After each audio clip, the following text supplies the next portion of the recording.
You, sir. Them. Them. Them. They, them. They, Why don't you? Hi, David Andre, Radio 45.5. I'm in here with my friend Carly, and today we're talking about the intersection of mental health issues and tenants' rights. Like, how are we expected to think straight when the landlord's goons are harassing us? And how can we talk about that ourselves? And so Carly's one of the people that I really respect her opinion. And so I asked that we could interview if you could give us some of your opinions on that, Carly. Yeah, absolutely.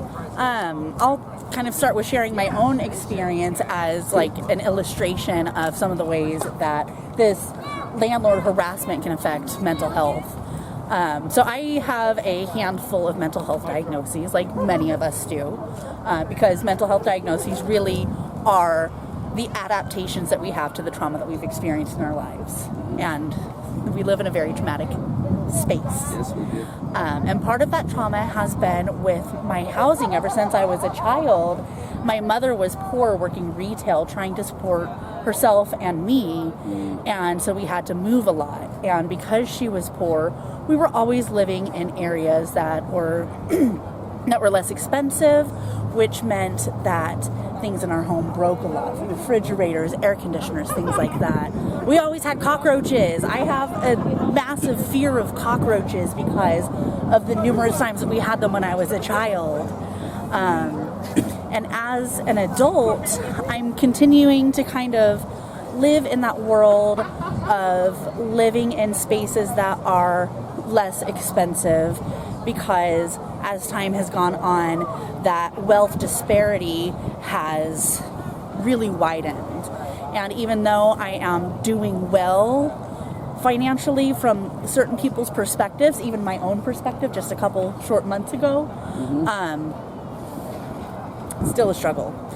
And when you live in these places that are less expensive, you also tend to run into the slumlord.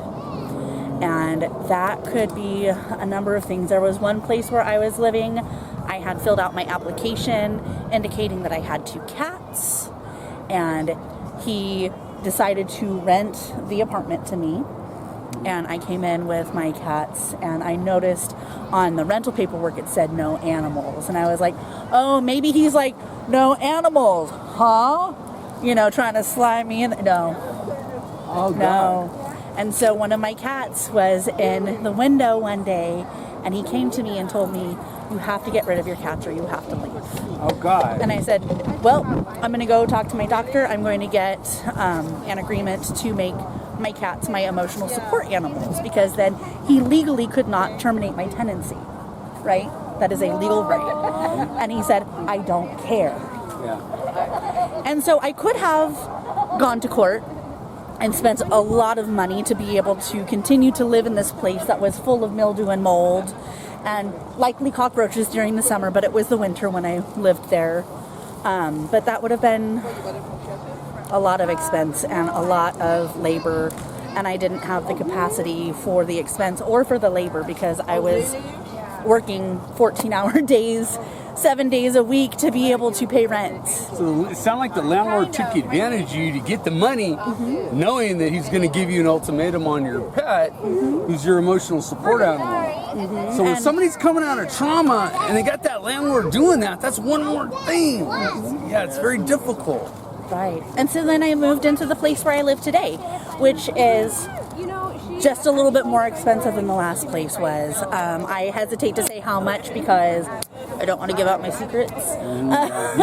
Somebody could use Don't want somebody else to take the place. But it's again very inexpensive. Again, refrigerator, AC, everything breaks all the time. When the fridge broke and I didn't notice for 2 days, and the 2 whole chickens that I had in my freezer had gone bad. And then refroze? It hadn't kicked back on yet, but they had definitely gone bad. And I was very, very poor at the time. I was going to the food closet to get my food. So I couldn't afford to lose those. That's sad. Yeah, there's a food and it's spoiled. Oh, God. Yeah. Right. And then he comes in and he pulls the refrigerator like a foot away from the wall and it kicks back on. And he says, okay, it works. And I was like, so we're not gonna have somebody come and like look at this or fix it. And he's like, no, just don't push it back. So now I've got a foot less of my kitchen to use, which is tiny anyhow. And sounds like a balance issue or something that you could like, Right. And I was out some very nutritious and very needed food in a time where I was... protein. Wasted. Right. In a time where I was not able to afford to purchase my own food. And again, a lot of my trauma from my childhood happens to be around money.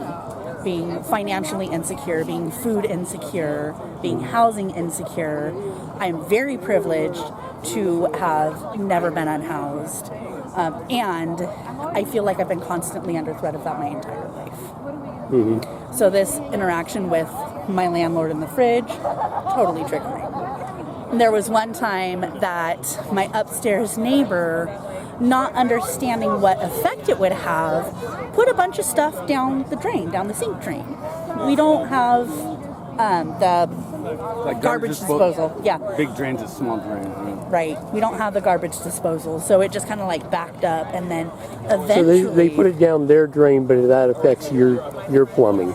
Exactly, because it goes down, I'm on the bottom floor, and then it kind of causes it to block up there, and then any water, the only way it has to escape is up.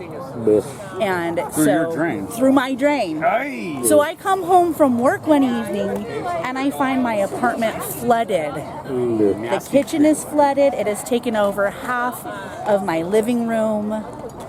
I, of course, call the landlord, because typically I try to deal with things myself so I don't have to invite the landlord into my space. And he came in, and he was like, why would you have turned on the water and left it like that? And I said, I told you that this is not the result of me turning on the water. I have not turned on the water. I came home with my water having been off, and this is what happened. And I told him that I thought it was because the upstairs neighbor had put something down the drain. And he was like, that's not how it works. That's not how physics works. And I said, actually, that is how it works. And he got the plumber out there the following day. And the plumber was like, this is what happened. The upstairs neighbor put something down the sink. And because of physics, this is how it came up. Bathroom sink. And he was like, oh, okay. But that entire evening that I was speaking with him and showing him what had happened, he was like, I have two landlords. There's the one who lives on site, and then there's his girlfriend who lives in like Lincoln or somewhere. You have to deal with two people. I have to deal with two people. And she comes in and she's like, it smells in here. It smells like animal. And I was like, actually what you're smelling is the sewage that has come up through my sink and flooded my apartment. And she kept harping on it smelling like animal, and I knew that it didn't because I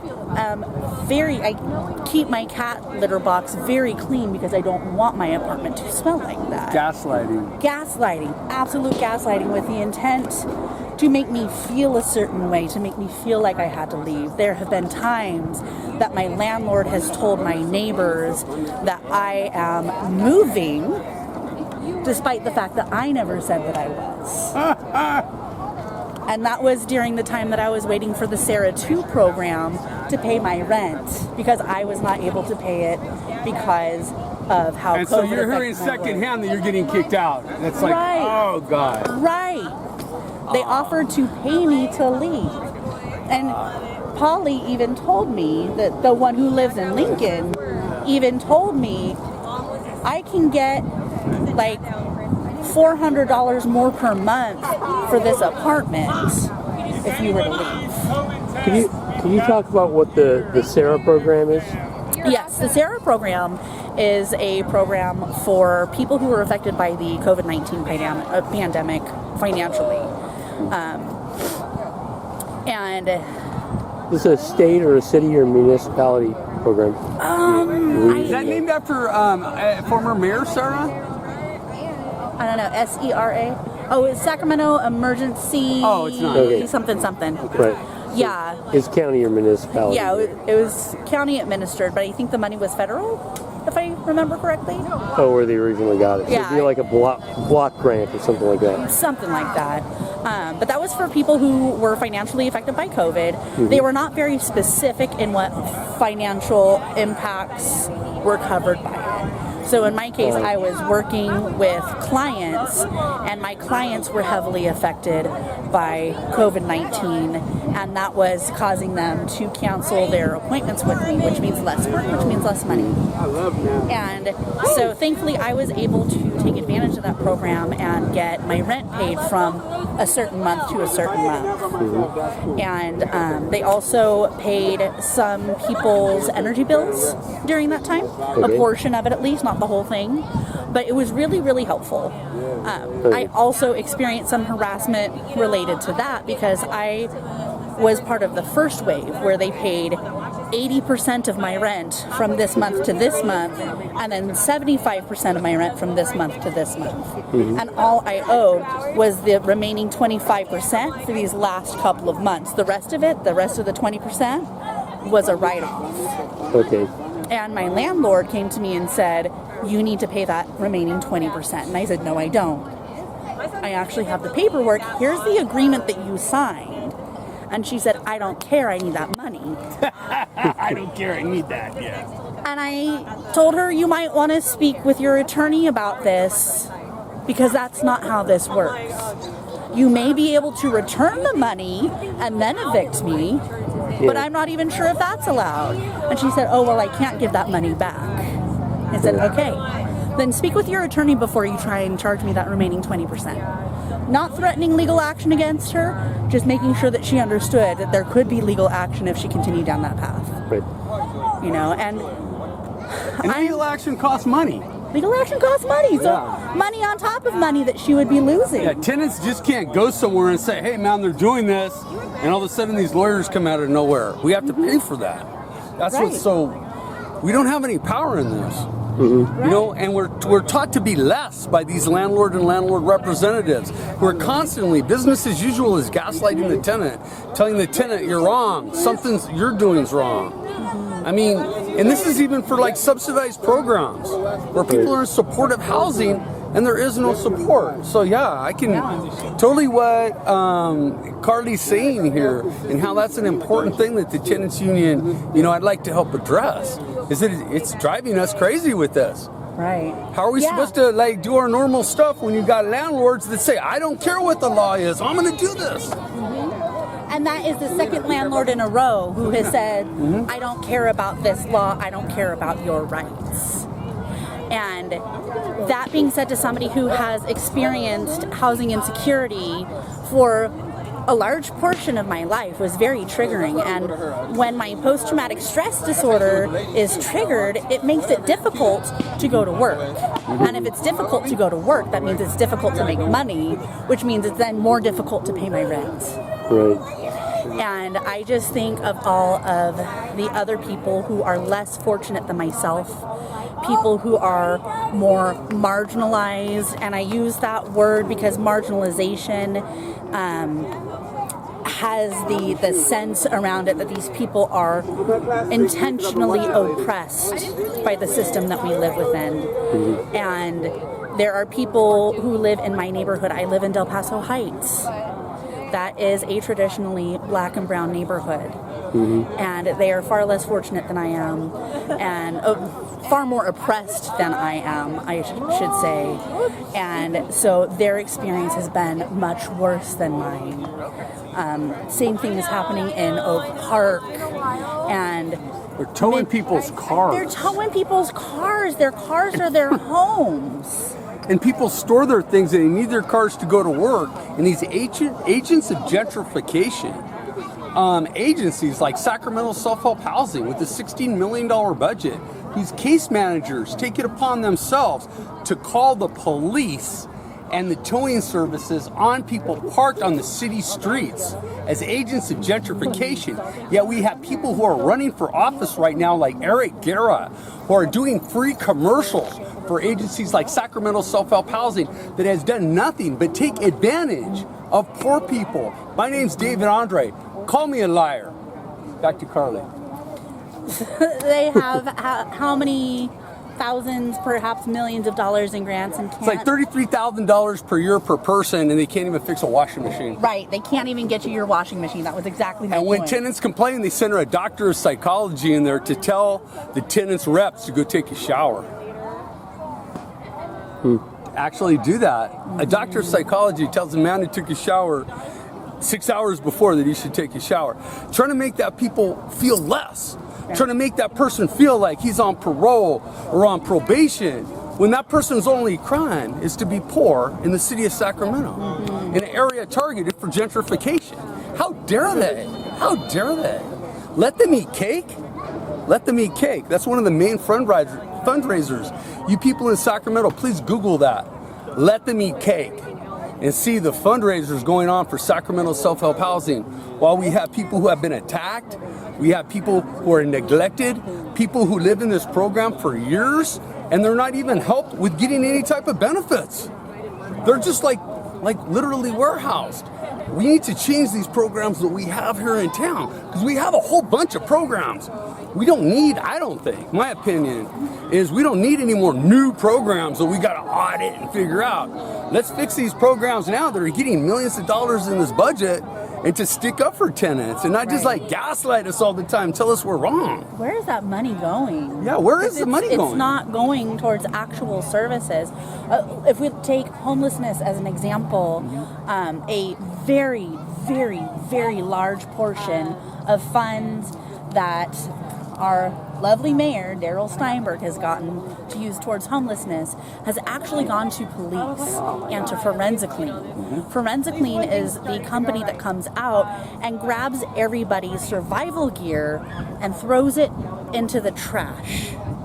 So first the police come and tell people you need to move along right now, take what you can. They're not able to take everything. Their survival gear is then trashed. And that is then considered homeless services. How is that helping anything? It's not. And that's Darrell Steinberg, our current mayor's program. Now realize that this mayor, within 2 weeks of taking office, I was one of the people who met him in a room and said, hey man, if you were having your police do this and we were on a lifeboat and you took my life jacket and I drowned, it would be like an admiralty inquest, law of the sea. You'd be in trouble. How is it your police can take my tent and my blanket and leave me under direct rain? And he said, that shouldn't have happened. I apologize for that. It happened the next night, the next night, the next night, the next night. It continues to happen here in the city of Sacramento, where we have this this mafia element that takes over stuff, and the money that comes from the feds and stuff to help the poor people gets diverted to the police, security guards, and this crazy stuff called case management, where nothing's getting managed. They're not even helping people get cell phones. They're not helping people get food stamps. They got people like, okay, well, you get free rent, and they do all the paperwork so they get the federal money. They don't even help that person sign up for medical or nothing. Yet that's called supportive. So, and that's just the people who have qualified for that. These other people who are working, and a lot of people's hours got cut back. They weren't allowed to sign up for these ASERA programs. People didn't even know how to do that. There's only a small segment of the population, it seems like to me, of renters that really have access to all this information to even know, oh, I didn't know about that program, because they're busy working, going, getting groceries. And then on the weekend, they got, Friday nights is the time the landlords usually come around and they send maintenance people to intimidate and to scout and things. And so we're always in this state of being upset, of being on our guard. And we shouldn't have to, man. We're tenants. We didn't do anything wrong. Why should we have to feel this way? And why is our district attorney's office not prosecuting these landlords? Time and time again, I hear from other people who are educated. They say, oh, we have state laws that protect you from that. And time again, I hear, like Carly just said, where the landlord said, I don't care about no law. How is that? They don't care about the law. I mean, I don't know about you, but if I said that to somebody important, I don't care about the law, I'm probably going to get arrested. Right. How can they not get arrested? What's up with that? Why we got all this money for cops and the cops don't even help us? Let's throw in with the Sacramento Tenants Union, man. Let's do something about that. Yeah, huh? Yeah. So what we're doing is we're looking for the intersection of the mental health issues and the tenants issues. You know, what triggers you as a tenant? What makes you feel down? You know, if you can't if one day you feel like, oh man, I'm depressed, I can't even get groceries today, I've been there. Is that because of your landlord? Let's quantify this. I mean, because really, if you're paying rent and you're not able to enjoy where you live or feel safe, what are you really paying rent for? Right. You know, why are you paying rent? Literally, stop paying rent. What are they going to do to you? Right. What are they going to do to you if we decide to not pay rent? Rent strike. Yeah. Most of these landlords ain't all that, and I seen their ruffians. I could kick most of their ass. That's straight from David Andre. Come see me if you don't like it.